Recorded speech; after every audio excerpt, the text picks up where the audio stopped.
Mga katams, hindi ako nakapasa.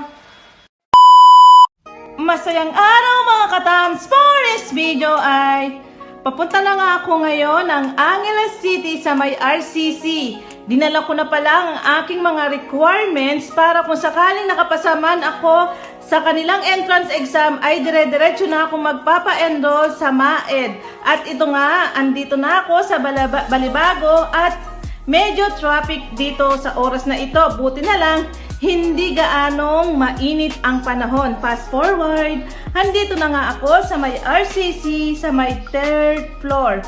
At papunta na ako sa may room kung saan ako kumuha ng entrance exam. Ang entrance exam pala nila ay umabot ng 250 items. Mga katams, yung 250 items na question na iyon ay hindi ko natapos sapagkat nagkulangan ako ng oras para masagutan ang mga question. At ito nga, andito na nga ako sa harapan ng room at naghihintay na lamang na ako'y tawagan.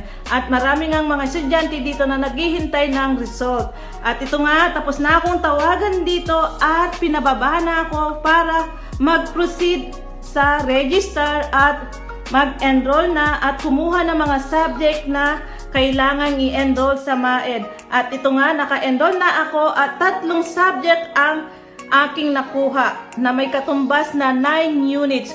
At ito nga, nakuha ko na ang aking ID. At officially enroll na nga po ako dito sa RCC bilang Masteral Education.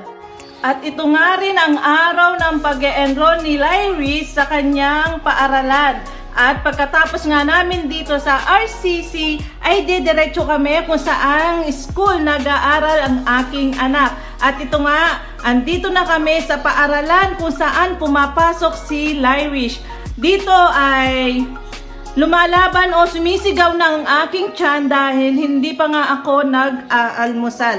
At naabutan ko nga dito sa school na napakaraming mga estudyante at magulang na nagpapa-enroll ng grade 9. At ito nga ay sabi nga ng isang guro na nakausap ko na nagbigay siya ng isang application na ang estudyante daw yung magpipilap ng papel na iyon dahil nga grade 9 na sila. At after nun, ng pila ay pumunta naman kami sa 3rd floor para makinig ng orientation para sa mga estudyante at sa mga magulang. Maraming salamat mga katam sa patuloy niyong panonood sa aking mga video.